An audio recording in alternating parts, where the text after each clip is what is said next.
एक बार की घटना है गोस्वामी तुलसीदास जी के साथ घटित हुआ। बाबा काशी निवास करते थे तो शौच क्रिया करने बड़ी दूर जाते थे, गंगा पार करके दूर जाते थे। और जब लौटने लगते थे शौच से तो जो जल लेकर जाते थे उसमें थोड़ा बहुत जो बचा रहता था, एक वृक्ष है रास्ते में मिलता और आदत थी उसी वृक्ष पर डाल देते थे वो जल। प्रतिदिन जाते और जब लौटते तो उस पर जल डाल के जाते। और उस वृक्ष में एक पिशाच रहता था। अब तुलसी बाबा को ये पता नहीं था, वो तो बस ऐसे ही जल इधर उधर फेंकने से अच्छा किसी पेड़ में चला गया, वो तो ऐसे ही फेंक देते थे। और उस जल को प्राप्त करते करते एक दिन तृप्त होकर वो पिशाच आकर खड़ा हो गया बाबा के सामने। बाबा बोले भैया कौन हो? बोला मैं तो पिशाच हूँ, लेकिन मेरी पिपासा को आपने तृप्त किया है, आप अगर आज हमसे कुछ भी मांगेंगे हम आपको देंगे। तुलसीदास जी बोले सच कह रहे हो? पिशाच ने कहा हाथ जोड़कर तुलसी बाबा ने कहा अगर सच में दे सकते हो तो मुझे मेरे प्रभु का दर्शन करा दीजिए, मैं एक बार अपने राम जी का दर्शन करना चाहता हूँ। पिशाच ने कहा ये क्षमता मुझ में कहाँ है, हम पिशाच हैं, वो दूसरा और हम दूसरे, वो उस छोर के हम इस छोर के, हमारा उनका कोई मिलाप ही नहीं। लेकिन हाँ कोई एक ऐसा है जो आपको मिला सकता है, उससे हम उसका पता हम बता सकते हैं। राम जी से हम मिला नहीं सकते, पर राम जी तक मिलाने का जो जरिया है, जो साधन है, उसे हम आपको बता सकते हैं। तो तुलसीदास जी बोले बता दीजिए, हम उन्हीं से मिल करके कह देंगे भैया भगवान से मिला दीजिए। बोले हम नाम नहीं ले पाएंगे। बोले क्यों नहीं ले पाओगे? बोले उनके नाम लेते ही हम भग जाते हैं। कोई भी भक्त उनका नाम लेता है, हम भूत पिशाच वहां से भाग लेते हैं, हम नाम कैसे ले? कौन है? हनुमान जी महाराज कहते हैं भूत पिशाच से निकट नहीं आवे, महावीर जब नाम सुनाम। अब महाराज पिशाच बोले जानता तो हूं पर बताऊं कैसे? तुलसीदास जी बोले जब तक आप बताएंगे नहीं तब तक हम कैसे जानेंगे? तो क्या किए? बोले नाम नहीं ले सकता हूं परंतु हुलिया बता सकता हूं। बोले वही बता दो।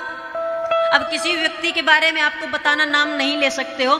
कभी कभी आज तो नहीं ऐसा व्यवस्था, लेकिन पहले पुराने समय में माताएं अपने पति का नाम नहीं लेती थी। जो पुरानी माताएं वो आज भी नहीं लेती, वो पति का नाम लेती थी नहीं। अब तो फैशन हो गया बुलाना नाम लेकर के, नाम बना किस लिए? बुलाने के लिए, लेकिन नाम लेना नहीं चाहिए। गुरु का नाम, पति का नाम, ज्येष्ठ पुत्र का नाम नहीं लेना चाहिए, ये शास्त्र भी बताता है। लेकिन अब तो भाई नाम बना किस लिए? फैशन में आजकल लोग लेने लगी हैं। अभी नए नए वाले लोग, पुरानी माताएं अभी भी नहीं लेती। माताएं तो हाथ में नाम लिखवा लेती थी, वो गोदना जिसे बोलते हैं, जानते हैं ना गोदना, उससे नाम लिखवा लेती। कोई पूछता था किसकी पत्नी हो, कहाँ, क्या, कैसे, तो नाम दिखा देती थी अपने हाथ का कि भाई इन्हीं के घर की हुई, यही हमारे मालिक है। या फिर हाथ पे नाम नहीं लिखा रहता था तो इशारों में बता देती थी। किशोरी जानकी जी जब राम जी के साथ बन गई और बन जाते समय रास्ते में एक वृक्ष के नीचे बैठ करके तीनों सुस्ताने लगे, राम लक्ष्मण जानकी जी।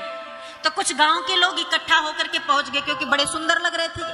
तो देखने लगे जब, तो एक दूसरे से बात करते हुए पहुंचे। कुछ राम जी के पास बैठे, कुछ लक्ष्मण जी के पास, और जो माताएं थी वो जानकी जी के पास। तो जानकी जी से माताएं पूछे कि ये जो दोनों साथ में आपके हैं ये कौन है? अब लक्ष्मण जी को तो बता दी कि हमारे देवर हैं छोटे, नाम भी ले सकती है, लेकिन राम जी का नाम कैसे ले, राम जी को कैसे बताएं? तो संकेत करती थी। आज भी माताएं संकेत करती हैं, घूंघट करके संकेत कर देती हैं। ऐसा संकेत करती हैं कि पता चल जाता कि वो पति है। कैसा संकेत कर देती है? कैसे बताती हैं? अगर पति की तरफ दिखाना है, जैसे पति थोड़ी दूर बैठा है और आपसे पूछा जाए कि ये आपके कौन लगते हैं, तो कैसे बताएंगे? अरे कुछ तो बता दीजिए, या घड़ी बोलते हैं ना, कैसे बताते हो? बताओ जरा। हाँ, हमारे वो है, वो कह देते हो, ए जी कह देते हो, इशारा कर देते हो, समझने वाला समझ जाता है ना? बताना नहीं पड़ता है। वो ऐसे हैं, वो क्यों बता दे, मतलब व्यक्ति समझ जाता है। जानकी जी भी इशारा कर दी ओट करके, पर्दा करके कि हमारे पति हैं। और अब महाराज इसी प्रकार से वो पिशाच हनुमान जी का हुलिया बताना शुरू किया तुलसी बाबा से कि मैं आपको इशारा दे देता हूं, आप नाम खुद जान लीजिएगा। बोले ठीक है, इशारा दे दो। बोले वो लंबी लंबी सी पूंछ है उनके पास। अब लंबी पूंछ और किसी देवता के पास तो है नहीं। बोले लंबी सी पूंछ है, मुंह फुलाए रहते हैं, लाल लाल मुख है, आंखें डगमगाती है, एक वृक्ष से दूसरे वृक्ष पर कूदते रहते, फल खाते रहते, राम नाम गाते रहते हैं। इतना कहते ही हनुमान जी का नाम ले पड़े तुलसीदास। अरे हनुमान जी की बात कर रहे हो? पिशाच तो उठ के भगा बड़ी जोर से कि नाम नहीं लेना था, नाम लेकर गड़बड़। अब जान लिए ना कि हनुमान जी नाम लेना नहीं था। बाबा बोले अच्छा आ जाओ, वापस आ जाओ, नाम नहीं लूंगा, पहचान सही कह रहा हूँ, यही है? बोले हाँ यही है। बोले ये कहाँ मिलेंगे, इनका पता बता दो।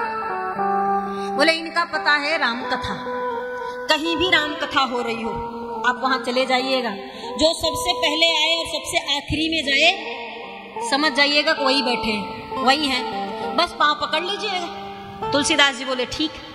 अब महाराज कथा चल रही, राम कथा, बाबा को पता चला, बाबा पहुंच गए कथा में। कथा में पहुंचने के बाद अब आने वाले में सबसे पहले कौन आया ये तो नहीं जान पाएगा व्यक्ति, आ रहे लोग, जा रहे, आ रहे, जा रहे, लेकिन आखिरी वाला तो देखा जा सकता है सबसे आखिरी में कौन जा रहा है। अब जब सब चले गए, कथा विश्राम हो गई, व्यास जी चले गए, श्रोता जितने चले गए, यजमान चले गए, सब पंडाल से जब चले गए और तुलसीदास जी दूर दूर आंखें दौड़ाई कि कहीं तो कोई नजर आए। सबसे आखिरी में देखे थे फटा पुराना मैला कुचैला कपड़ा पहने एक कोने में एक बूढ़ा व्यक्ति बैठा था, एकदम जर्जर।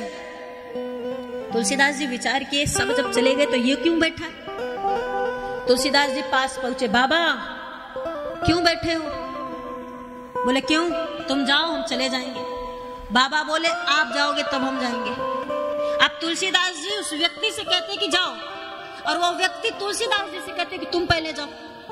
बड़ी देर तक दोनों मेरा कि तुम पहले जाओ, तुम पहले जाओ, तुम पहले जाओ। अंत में तुलसीदास जी समझ गए कि ये हनुमान जी है, ये आखिरी में जाएंगे, एक भी ना बचेगा तब जाएंगे, और एक मैं बचाऊं, जब तक मैं नहीं जाऊंगा तब तक ये भी नहीं जाएंगे। तो तुलसीदास जी उठे आजमाने के लिए और निकलकर पंडाल की गेट के पास जाकर छिप गए। जब कोई नहीं बचा तब वो व्यक्ति उठा और निकलने लगा पंडाल से बाहर, और जब निकलने लगा तुलसीदास जी तुरंत पैर पकड़ लिए, पांव पकड़कर जोर जोर से रोने लगे, हम आपको पहचान गए, आप कितना भी रूप बदल कर बैठ जाओ हम तो आपको पहचान गए। अरे भाई छोड़ो, क्या पहचान गए, कौन हूं मैं, क्या जानते हो हमारे बारे में, नाम भी पता है? बोले नाम भी पता है, आप हनुमान जी महाराज हो। बोले मेरा नाम हनुमान नहीं है। कौन कह रहा हनुमान हमारा नाम? बोले नहीं नहीं आप झूठ बोल रहे हो, आपका नाम हनुमान जी है। अंत में हनुमान जी अपने रूप में आए, क्या चाहते क्या हो? बोले प्रभु का दर्शन चाहता, सिर्फ राम जी का दर्शन करा दीजिए, यही इतना आकांक्षा लेकर आपके शरण में आया हूं। पहली बार साक्षात दर्शन हनुमान जी का गोस्वामी तुलसीदास जी को राम कथा में हुआ, उसके बाद तो कई बार दर्शन हुए हनुमान जी को। हनुमान जी कई बार तुलसीदास जी के जीवन में राम जी को मिलाने का निमित्त बने। हमारे चित्रकूट धाम में हनुमान जी ने तुलसीदास जी से कहा यहाँ राम जी रहते आएंगे। राम घाट पर तुलसीदास जी चंदन लेकर बैठ गए, घिसते जो भी आता सबको चंदन लगाते। बोले एक दिन राम जी भी तुम्हारे यहाँ आएंगे, चंदन लगवाएंगे। अब हनुमान जी देखते राम जी रोज आते थे, तुलसीदास जी चंदन घिसते लगाते, राम जी चले जाते, तुलसीदास जी पहचान नहीं पाते थे। चित्रकूट के घाट पर भई संतन तुलसीदास चंदन और तिलक देता प्रतिदिन भगवान को तिलक लगाते तुलसीदास जी, लेकिन पहचान न पाते। और जब आकर सब चले जाते तब तुलसीदास जी हनुमान जी से कहते आप तो बोले थे राम जी आएंगे। रोने लगे कि रोज रोज चंदन घिस रहा हूं, रोज रोज तिलक कर रहा हूं, राम जी आखिर कब आएंगे? हनुमान जी बोले प्रतिदिन आते हैं और रोज तिलक लगाते हो, पर तुम पहचान नहीं पाते। बोले कैसे पहचानूंगा? हनुमान जी कृपा कर दीजिए। तुलसीदास जी को बोले चिंता मत करिए, कल जब आप तिलक लगाओगे तो हम आपको बता देंगे कि राम जी आए हैं। और अगले दिन जब सब जितने भी स्नान करने मंदाकिनी गंगा में आते, राम घाट पर स्नान कर करके श्रद्धालु जाते, सबको तिलक लगाते। और राम जी आए स्नान की और जाने लगे। जब तिलक लगाने लगे तो जिस वृक्ष के नीचे बैठ करके तुलसीदास जी तिलक लगा रहे थे, हनुमान जी शुक का वेश धारण करके उस वृक्ष पर बैठकर यही बात बोले कि चित्रकूट के घाट पर भाई संतन की भीड़ और तुलसीदास चंदन घिसे तिलक दे। तुलसीदास जी के कान में आवाज पड़ी। तुलसीदास जी समझ गए कि ये रघुवीर हैं जिनको मैं चंदन लगा रहा हूँ, तिलक लगा रहा हूँ। तुरंत चरण पकड़कर दर्शन किए। हनुमान जी कई बार निमित्त बने। और हमारे आपके भी जीवन में यदि परमात्मा राम जी की कृपा कोई दे सकता है तो हनुमान जी को ही अपना साधन बनाना पड़ेगा। अगर हनुमान जी मिल जाएंगे तो जब हनुमान जी के मिलने से जानकी सीता जी को सीता जी जानकी जी जब राम जी को मिल सकती हैं महाराज, तो हम सब तो साधारण से भक्त हैं, हमें भी भगवान से एक भक्त ही मिला पाएगा। और इस कथा में भी सबसे पहला जो पदार्पण हुआ है वो हनुमान जी महाराज का हुआ है। आगच्छ वायु सुनो तुम मया रामायणी कथा। ये पहला जो है हनुमान जी को ही बुलाया जाता है। तो वायु पुत्र पवन पुत्र हनुमान जी महाराज आइए बैठिए विराजिए, हम कथा रामायण राम जी की कथा गाने जा रहे हैं, आप श्रवण करिए और श्रवण करके कृपा बरसाइए। ये सबसे पहला आवाहन उन्हीं का किया जाता है। दिखते तो नहीं है लेकिन करते कराते सब वही है।